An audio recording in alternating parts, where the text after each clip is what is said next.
তাকে যে এইভাবে নৃশংসভাবে বিভৎসভাবে মানুষকে মারা যায়, সেটাই তো একটা প্রশ্ন। প্রথমত তাকে মরতে হলো, সে যদি বেঁচে থাকতো তাকে হয়তো আরও অনেক কুৎসিত প্রশ্নের সম্মুখীন হতে হতো। সে যদি এর বিচার চাইতে যেত যে আমার ওপর কেন এরকম অত্যাচার হলো। মানুষ স্বাধীন হয়েছিল সেই সময় 1947 সালে, নাকি নারীরা হয়নি সে সময়টা? আমার গাড়ি খারাপ হয়ে গেছিলো একটা রাস্তায়, কলকাতা শহরের মধ্যরাত্রে। আমার ভয় করছিল। যখন ভয় করছিল তার সাথে সাথে আমার মনে একটা প্রশ্ন জাগছিল, আমার ভয় কেন করছে? আমি তো একটা স্বাধীন দেশের স্বাধীন নারী, আমার তো ভয় পাওয়ার কথা না। মহিলাদের হিউমিলেটেড হতে হয়। আপনি কি ওই দলের হয়ে কথা বলছেন? আপনি শাঁখ বাজাচ্ছেন, মানে আপনি কি ওই দলের? আপনি যে সবুজ জামা পরে এসছেন, আপনি কি এই দলের? আপনি কি করবে মানুষ, কি করবে? আমরা যে সোচ্চার হব, আমরা যে প্রতিবাদ করব, সেই জায়গাটাই তো বন্ধ। সেটা সবচেয়ে বড় পরাধীনতার কারণ আমাদের। সেইখানে আমরা স্বাধীন হইনি। কেউ তো বিচার পাচ্ছে না। বেরোলাম তারপরেই ভয় করে, রাত্রিবেলা বাড়ি ফিরতে হবে একা। বিপদ আর বিচার দুটো সমান্তরাল ওয়েতে চলছে, যেটা কোনোদিন মিট করবে না। হচ্ছে যে ন্যায়ের মামলা খুব ধীরে ধীরে ওঠে, এত ধীরে ওঠে যে ন্যায় চাইছে সেও তো মারাই গেল বয়স হয়ে। স্বাধীনতার এত বছর পরেও মেয়েদের নিরাপত্তার জন্য রাস্তায় নামতে হচ্ছে, তাও আবার মধ্যে। Happy independence day. কতটা হ্যাপি বলতে পারছি না, আবার কতটা ইন্ডিপেন্ডেন্ট সেটাও বলতে পারছি না, কারণ সত্যিই তাই।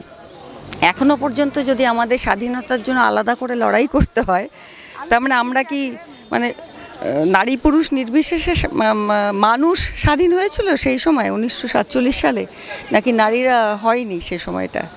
মানে এই অনেকগুলো প্রশ্ন আমাদের মধ্যে চাকার দিয়ে উঠছে। আমার এখনও মনে আছে, আমি আগের স্বাধীনতা দিবসে আমার গাড়ি খারাপ হয়ে গেছিলো একটা রাস্তায়, কলকাতা শহরের মধ্যরাত্রে। আমার ভয় করছিল। যখন ভয় করছিল তার সাথে সাথে আমার মনে একটা প্রশ্ন জাগছিল, আমার ভয় কেন করছে? আমি তো একটা স্বাধীন দেশের স্বাধীন নারী, আমার তো ভয় পাওয়ার কথা নয়। ভয় এখনও করছে, কারণ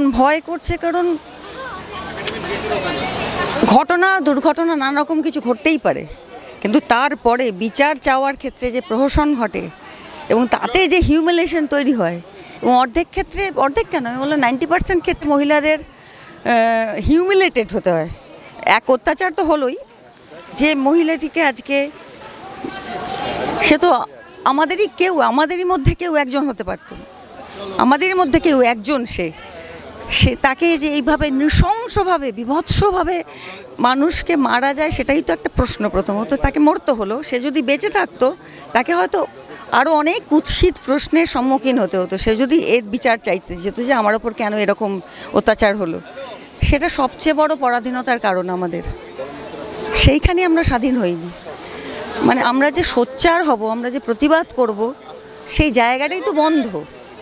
এবং এখন তো আরও মুশকিল হয়েছে। এখন কোনো কথা বলতে গেলেই, কোনো কথার বাক্য একটু হেরফের হলেই আপনাকে আবার রাজনৈতিকভাবে দেখে দেওয়া হচ্ছে। আপনি কি ওই দলের হয়ে কথা বলছেন? আপনি শাঁখ বাজাচ্ছেন, মানে আপনি কি ওই দলের? আপনি যে সবুজ জামা পরে এসছেন, আপনি কি এই দলের? আপনি কি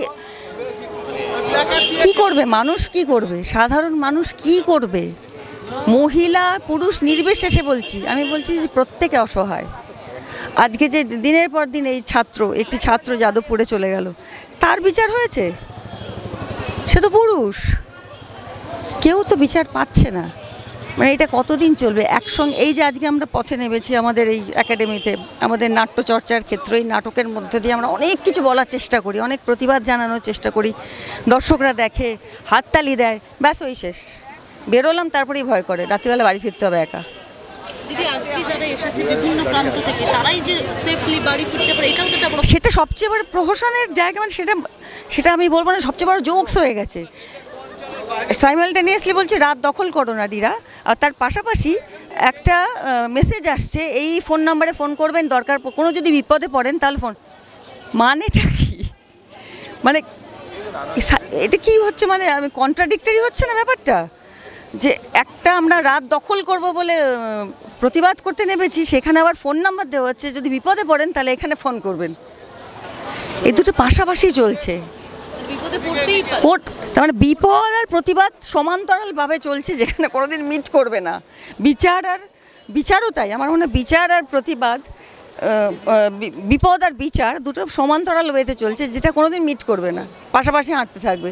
বিপদও চলবে, বিচারও চলবে, কোনোটার শেষ নেই নাকি।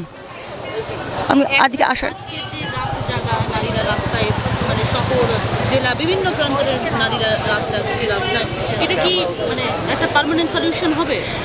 এবার আজকে সবাই মিলে বেরিয়ে পড়েছে, প্রতিদিন তো সবাই থাকবে না। একটা আমার গ্রুপেরই আমার এক ছাত্রী, সে অনেক দূর থেকে আসে, সে যখন স্টেশনে নামে তাকে বাইকে চড়ে গোল করে ঘুরে নানা রকম থ্রেটনিং দেওয়া হয় তার হাজব্যান্ডকে, সে হাজব্যান্ড নিতে আসে বলে। তো সে তো একা নামছে, তখন সেদিনকে তো এত লোক থাকবে না। সেই পরিস্থিতিটা কবে হবে? আমি বলছি যে কোনো দল বা পার্টি নির্বিশেষে আমি বলছি যে মানুষ দু ধরনের হয়, একটা ভালো মানুষ, একটা খারাপ মানুষ।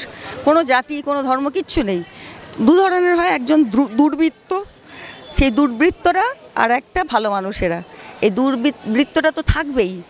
এবার তাদের এগেনস্টে লড়বার জন্য তাহলে আমাদের কি দরকার?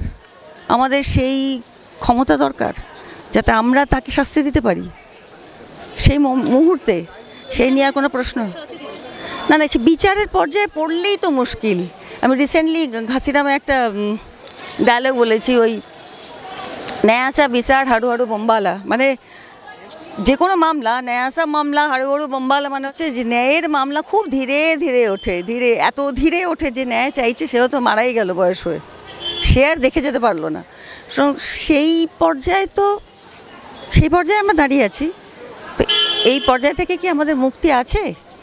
এই প্রশ্নটা আমি যারা ওই ন্যায়ের কাঠামোটা তৈরি করেছে এবং সেই কাঠামোয় মাটি চড়াচ্ছেন তাদেরকে জিজ্ঞেস করছি। মানে এবার সেই কাঠামোয় মূর্তি পুজো হচ্ছে, সবই হচ্ছে, কিন্তু তারপরে তো বিসর্জন হয়ে যাচ্ছে। সে এমন পার্মানেন্ট কিছু সলিউশন চায় মানুষ, মহিলারা বিশেষ করে, যে এত ভিড়ের মাঝখানে নয়, একা যেন পথ চলতে পারি, ভয় না লাগে। তার জন্য আমাদের দরকার ক্ষমতা, পাওয়ার। সেই পাওয়ারটা কি আমাদের দেওয়া হবে যে আমরা যাতে তাদের শাস্তি দিতে পারি ওই মোমেন্টে দাঁড়িয়ে?